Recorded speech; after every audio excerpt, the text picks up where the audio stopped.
नमस्कार। आज हम प्रकृति और वास्तुशास्त्र के कुछ गूढ़ रहस्यों को यानी गुप्त रहस्यों को जानने के लिए यहाँ उपस्थित हैं। सर्वप्रथम हम ये जानते हैं कि प्रकृति सारी समस्त पदार्थों की पंच तत्वों की रचना करती है या रचना के अतिरिक्त पंच तत्व ही स्वयं प्रकृति हैं। प्रकृति त्रिगुणात्मक होती है। त्रिगुणात्मक का मतलब ये है कि 3 गुण को प्रदर्शित करती है। पहला गुण है सत्व गुण, जो निर्माण के लिए या सृजन के लिए, क्रिएशन के लिए उपयोग में आता है। दूसरा गुण है रजोगुण, जो पोषण देने के लिए या पालन करने के लिए उपयोग में आता है। और तीसरा गुण है प्रकृति का, वो है तमोगुण, जो संहार करने के लिए या किसी चीज को नष्ट करने के लिए उपयोग में आता है। प्रकृति अपने तीनों गुणों को प्रदर्शित करके जो कारण का प्रादुर्भाव करती है, वही कार्य में उसके दिखाई देता है। जैसे किसी भी वस्तु से कोई अन्य वस्तु जब बनता है, तो प्रकृति उसको उस पहले रॉ मटेरियल के वस्तु के अनुसार ही उसके गुण उसमें आ जाते हैं। प्रकृति के कारण गुणों का प्रादुर्भाव वास्तु में हो जाता है। वास्तु हमको ये बताता है कि जिन जगहों में हम निवास कर रहे हैं या विचरण कर रहे हैं, वे उसके अपने गुण, जो रॉ मटेरियल के गुण हैं, वो आसपास के वातावरण में, घर में या उसके शरीर में प्रदर्शित होने लग जाते हैं। हम देखते हैं कि मिट्टी सबसे ईज़िली, अगर हमको किसी चीज़ को समझना है, तो हम मिट्टी चारों तरफ देखते हैं।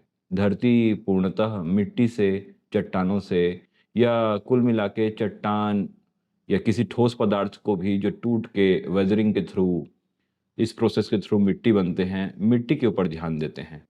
तो मिट्टी चारों तरफ है। मिट्टी से ही सृजन का या सत्वगुण का प्रादुर्भाव होता है और चीज़ों का सृजन होता है। तो मिट्टी में हम ये देखते हैं कि हम ये तो हम बहुत दिनों से बड़े-बुजुर्गों के मुँह से ये कथन सुने हैं कि मिट्टी से ही ये शरीर बना है। अभी समझते हैं कि ये शरीर मिट्टी से कैसे बना है। या तो हम इस शरीर में जो भोजन ग्रहण करते हैं, वह डायरेक्टली मिट्टी से निकले हुए तत्वों को ग्रहण करते हैं, या उन पौधों या वनस्पतियों को ग्रहण करते हैं, जो मिट्टी को ही समेट के अपने अंदर लेकर हमारे अंदर डाल देते हैं, या तो उन कुछ पशुओं को आहार बनाते हैं जो पौधों को ग्रहण करते हैं। कुल मिलाकर हम ये देखते हैं कि मिट्टी को ही ग्रहण किया जाता है। मिट्टी को भोजन के रूप में जब ग्रहण करते हैं, तो वही मिट्टी शरीर का रूप धारण कर लेती है। निष्क्रिय पदार्थों को, निषिद्ध पदार्थों को शरीर से बाहर निकाल देती है और उपयोगी और उचित पदार्थों को समेटकर वह हमारा हाइट, हेल्थ, रंग, वेश, सारा कुछ प्रदर्शित करती है। तो इससे हम ये समझते हैं कि मिट्टी ही पंच तत्वों में प्रधान तत्व के रूप में यहाँ पर दिखाई पड़ती है। जब हम ये देखते हैं कि गुणों का प्रादुर्भाव कैसे होता है, तो हमें ये समझना चाहिए कि गुण प्रदर्शित होते हैं ऊर्जा के माध्यम से। भौतिकी में ऊर्जा को का मूल सिद्धांत मैं आपको समझाता हूँ। ऊर्जा ना तो नष्ट होती है, न ही नई बनाई जा सकती है। केवल वो एक रूप से दूसरे रूप में रूपांतरित की जा सकती है। जैसे कि हम समझते हैं कि किसी चूल्हे में चाय हम बनाते हैं, तो उसमें चूल्हे को ऑन करके चाय की केतली रख देते हैं। तो पानी पहले डालते हैं, तो जो अग्नि का गुण है, वह पानी में प्रदर्शित होने लग जाता है, पानी गर्म हो जाती है।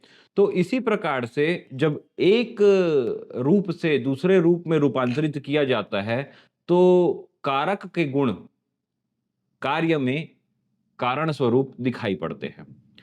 अब इन चीज़ों को समझने के बाद हम ये समझ सकते हैं कि वास्तुशास्त्र में प्रकृति का जो पंच महाभूत हैं, जिन्हें पंचतत्व भी कहा जाता है, पृथ्वी, अग्नि, जल, वायु और आकाश। इन तत्वों में सबसे प्रधान तत्व है मिट्टी, यानी पृथ्वी। और इसके बाद क्योंकि हम सघन से विरल के रूप में देख रहे हैं, ठोस से हल्के के रूप में देख रहे हैं। तो पृथ्वी तत्व की प्रधानता इसलिए है, वैसे प्रधान तो सारे तत्व हैं। एक दूसरे के बिना कोई भी तत्व एक एकमय होके प्रदर्शित नहीं हो सकते संसार में। तो पृथ्वी को प्रदर्शित करने के लिए अग्नि, जल, वायु और आकाश, इन चारों तत्वों का भी समावेश होता है। तो पृथ्वी जो तत्व है, प्रधान तत्व, ये हमें अपने खुली आँखों से दिखाई देती है। और इसी पृथ्वी से, जिससे आपका शरीर बना हुआ है, उसी से आपका वातावरण बना हुआ है। जो पेड़-पौधे या किसी भी प्रकार के प्राकृतिक या मानव द्वारा निर्मित स्ट्रक्चर्स हैं, वो भी बने हुए हैं। तो वातावरण भी इसी से बना हुआ है, आपका भवन भी इसी से बना हुआ है और आपका शरीर भी इसी से बना हुआ है। हमें ये समझना चाहिए कि जब हम अपने शरीर की मिट्टी से वातावरण की मिट्टी को बैलेंस कर पाते हैं, संतुलित कर पाते हैं, तो हम सुखी जीवन जीते हैं। सुख, जो शब्द है सुख, वह ख और सु 2 मूल शब्दों से बना है। सुख अर्थात आप समझ सकते हैं बहुत अच्छा, और ख का मतलब है आकाश। आकाश तत्व को स्थान के माध्यम से समझा जा सकता है। स्पेस, इंग्लिश का जो शब्द है वो आकाश तत्व को बहुत अच्छे से समझाता है। स्पेस का मतलब ये है कि इस पुस्तक को जैसे हम यहाँ पर रख रहे हैं, यहाँ स्पेस है तभी तो यहाँ पर रख पा रहे हैं इसे। तो जहाँ कहीं भी स्पेस होगा, उसे उसमें चीज़ें डाली जा सकती हैं। तो सुख का अर्थ है अच्छा स्पेस। तो मूलतः जब हम एक अच्छा स्पेस क्रिएट करना चाहते हैं, तो हमें पंच तत्वों का इस प्रकार से विग्रह या संशोधन या संयोजन करना चाहिए, जो एक सुनिश्चित व्यवस्था को हमारे जीवन में लाए। अब आगे बढ़ते हैं। हमारे शरीर में 5 इंद्रियाँ होती हैं, जो सेंस कर पाती हैं। इंद्रियों का एक ही कार्य है, सेंस कर पाना। 5 इंद्रियों से हम सबसे पहले जो सेंसरी ऑर्गन है वो है स्किन, जो स्पर्श इंद्री है। उसके बाद रस इंद्री, जिससे हम जिह्वा के माध्यम से टेस्ट कर पाते हैं। चक्षु इंद्री, जिससे हम देख पाते हैं। और श्रोत इंद्री, जिसे हम, या श्रवण इंद्री, कान, जिससे हम सुन पाते हैं। और तीसरी 5वीं इंद्री है हमारी नासिका, जिससे हम सूंघ पाते हैं। तो इन 5 इंद्रियों के माध्यम से हम जो भी वातावरण है, उनमें जो कुछ भी हो रहा है, उसे ग्रहण कर पाते हैं। हम और समझते हैं इसको गहराई से कि हमारे शरीर के अंदर अंदर जो चीज़ें होती है, वो किस प्रकार से होती है। हमारा शरीर पंच महाकोश से बना हुआ है। पहला कोश है अन्नमय कोश। जो जो भी हम अन्न ग्रहण करते हैं, चाहे वह माता के द्वारा दिया गया हो, दूध के द्वारा, या फिर भोजन हम जो सीधे ग्रहण करते हैं, वह अन्नमय कोश बनाता है। यानी हमारा ये जो शरीर, प्रदर्शित शरीर है, वह अन्नमय कोश है। उसके बाद हम आंतरिक तौर पे जब आगे बढ़ते हैं, तो प्राणमय कोश आता है। प्राणमय कोश, प्राण 5 प्रकार के प्राण होते हैं, प्राण, अपान, व्यान, उदान, समान। और इसके अंदर जो हमारे अंदर जीवन शक्ति को, जो जीवनी ऊर्जा है, उसको चलाती है, वह प्राणमय कोश है।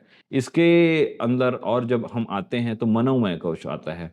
मनोमय कोश हमारे उस कोश को दर्शाता है। कोश का अर्थ है एक इकट्ठा किया हुआ संयोजन। तो मनोमय कोश उस कोश को दर्शाता है जो हमारे मन, चित्त और अहंकार को प्रदर्शित करे। और उसके पश्चात आता है विज्ञानमय कोश। विज्ञानमय कोश हमारे समझ को प्रदर्शित करता है, और उसके भी अंदर सबसे सूक्ष्म कोश जो होता है वह है आनंदमय कोश। तो हमें बाहर से अंदर की ओर जब हम जाते हैं, तो अनेक प्रकार के कोश हमें 5 प्रकार से मिलते हैं, जो कि हमारी जीवनी को प्रदर्शित करती है। जो संज्ञा जिस चीज़ से बनी हुई है, जैसे कि एक भवन, हमारा शरीर या किसी भी प्रकार की वस्तु, वह या तो जीवन मुक्त है या जीवन युक्त है। जीवन मुक्त का अर्थ ये है कि जिसे हम देख पाते हैं कि जैसे कि ये पुस्तक, इसमें इसकी स्वयं की जीवन ऊर्जा इसको नहीं चला रही है। मैं जब इसे ऐसे कर पा रहा हूँ, तो ये ऐसे हो रही है, मतलब ये जीवन मुक्त है, हम ये मान सकते हैं। और मेरी आंतरिक ऊर्जा जो मुझे चला रही है, जिसके कारण मैं वाचन क्रिया कर पा रहा हूँ, श्रवण क्रिया कर पा रहा हूँ, वह जीवन युक्त हूँ मैं। तो इस प्रकार से सजीव और निर्जीव में 2 प्रकार से बाँटा जा सकता है। वास्तुशास्त्र में जब हम मूल तत्व की परिकल्पना को देखते हैं, तो हमें ये समझ में आता है कि ये पंच महाभूत, पंच महाकोश, सप्त धातु और ये 5 इंद्रियों से मिलकर हमारा जो शरीर है और वातावरण है, यह बना हुआ है। कोई भी पदार्थ इस संसार में एलियन एलिमेंट नहीं है। जो कुछ भी हमें मिला है, वो इसी ग्रह से या इसी ब्रह्मांड से प्राप्त है और इसी का हम सरलता से विग्रह करके या संयोजन करके एक नए पदार्थ का निर्माण करते हैं। तो प्रकृति इस प्रकार से अपना काम करना शुरू कर देती है। ऊर्जा को समझने के लिए हम जो भौतिक सिद्धांत है, energies are never been created, neither been destroyed और subdivided, it can only be transformed to one form to another. इसको हम समझ लिए हैं कि ये एक रूप से दूसरे रूप में रूपांतरित हो जाती है। लेकिन हमें ये समझना है कि ऊर्जा का प्रवाह हमेशा ऊपर से नीचे की ओर होता है। जैसे आप 2 टंकी ले लीजिए, 2 टंकी पानी की, एक खाली टंकी है और एक भरी हुई टंकी है। जब उसे एक पाइप के माध्यम से आप जोड़ देंगे, तो आप ये देखेंगे कि जो भरी हुई टंकी है, उसका पानी खाली टंकी में आ जाता है। जब आप ठंडा और गर्म 2 वस्तु को आपस में मिलाते हैं, तो गर्मी को जो ठंडी वस्तु है, वो ग्रहण कर लेती है। तो हल ज़्यादा से कम की ओर या ऊपर से नीचे की ओर ऊर्जा का क्रम बहता है। तो प्रकृति में भी ऊर्जा का क्रम जो हर एक वस्तु में इसी प्रकार से बहता है कि वह ऊपर से नीचे की ओर आती है, यानी अधोगामी है। तो ऊर्जा को समझने के लिए हम 2 प्रकार से विभाजित करते हैं, सकारात्मक ऊर्जा और नकारात्मक ऊर्जा।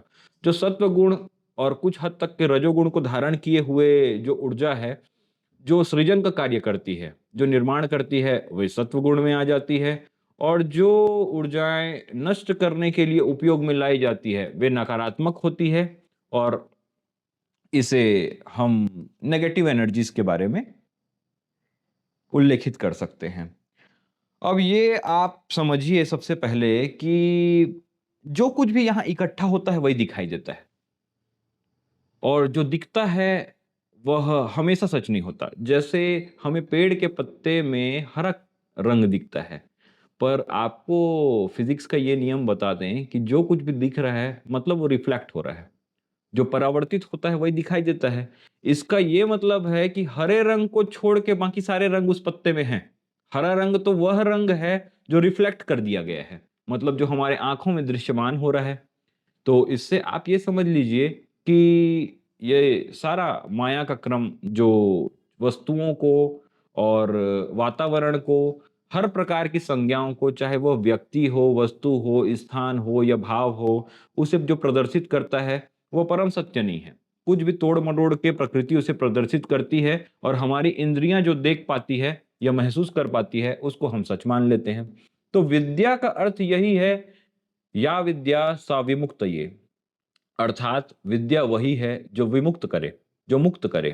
तो वास्तु को एक विद्या इसीलिए एक विद्या के रूप में देखा जा सकता है, क्योंकि यह विद्या हमारे समझ को उस हद तक के ले जाती है, जिसमें हम वास्तविक तौर पे चीज़ों को, उसके गुण को, धर्म को, उसके कैटेगरी को या फिर उसके कार्यों को हम समझ सकते हैं।